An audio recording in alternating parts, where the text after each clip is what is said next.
va aussi nous permettre ensuite de parler d'apprivoisement et de facilitation de cette phase-là avec vos animaux.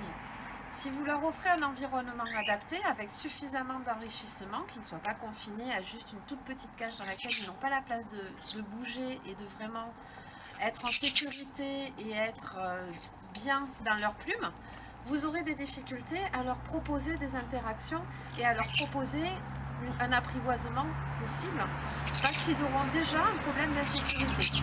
Vous connaissez sûrement la pyramide des besoins de Maslow. Elle existe pour l'humain, elle existe pour le chien, elle existe pour tous les animaux, eux aussi.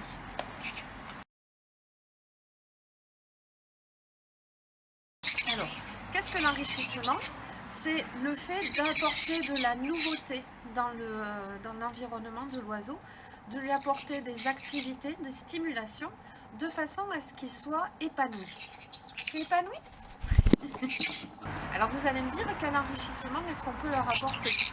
Effectivement, s'ils sont dans une cage, ils vont avoir des jouets, ils vont avoir des activités, peut-être parce que vous allez les laisser sortir de leur cage. Quand ils sont en volière, c'est pareil, ils peuvent certes faire leur vie, mais il y a un moment, il faut aussi leur amener... Kiki. Il y a un moment, il faut aussi leur apporter de la nouveauté. L'appareil photo en est une.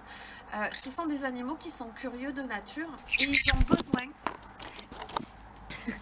ils ont besoin Pardon. Ils ont besoin d'exprimer ce besoin de recherche de nourriture, ce besoin de découverte d'éléments nouveaux.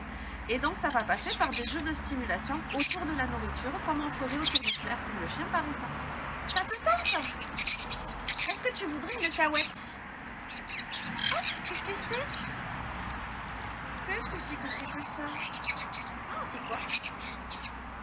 Donc, une cacahuète par exemple, c'est le fait d'aller chercher la graine qui est à l'intérieur et donc d'être obligé de décortiquer le fruit lui-même pour avoir accès à la nourriture. Alors évidemment, comme c'est grand, on ne va pas leur en donner beaucoup, mais une fois de temps en temps, c'est sympathique.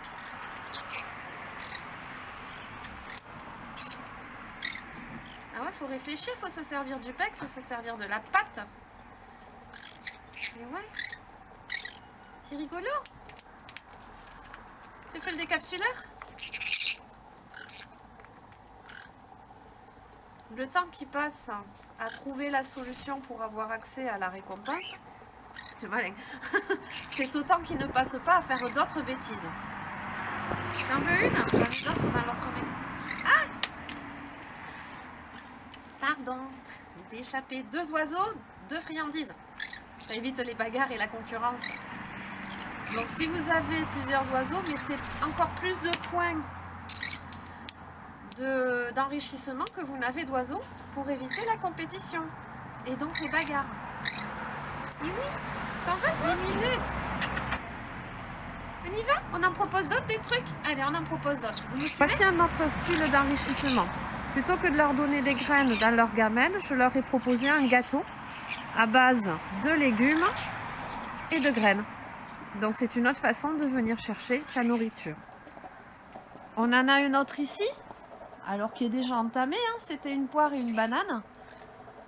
Plutôt que d'aller chercher la nourriture dans la gamelle, bah, il faut aller la trouver dans la volière. C'est bon, Samy? Oh, gnam, gnam, gnam, gnam, gnam, gnam. Oh, gnam, gnam, gnam.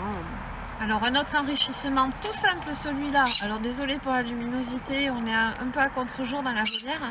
C'est la grappe de millet. Ça c'est un grand classique indémodable qui marche très bien. Et justement comme c'est classique, on peut compliquer un petit peu l'affaire en mettant un sopalin dessus. Ah c'est tout bête hein, mais du coup bah, il faut réfléchir un peu plus. M'empête ce drap, comment je fais? Alors de la même façon, dans l'enrichissement de l'environnement, vous pouvez leur proposer divers jouets, des jouets à ronger, des jouets à faire tomber, c'est tellement drôle de faire tomber des jouets. Ou alors des jeux intellectuels, comme pour les chiens, où il va falloir réfléchir là aussi, pour arriver à accéder aux friandises, là en faisant sortir les différentes tablettes pour faire descendre les friandises au fur et à mesure. Alors je suis désolée, ils ne veulent pas faire la démo. Les oiseaux n'aiment pas la nouveauté, donc en général, il faut leur laisser le jouet un petit peu, de manière à ce qu'ils s'habituent, et puis après, ils vous le démontent en deux, mais au départ, Ce qui est nouveau fait souvent peur. C'est nouveau, ça fait un peu bizarre. Ouais. Ça va pas durer longtemps, hein. Boignon. Voilà, donc faut pas hésiter à leur proposer divers jouets de tout style, de toute forme, de toute texture, à grignoter. Tiens, celui-là aussi, il est drôle le jouet. Celui-là, il l'aime bien. C'est juste, hop. Hop là. Pardon. Voilà.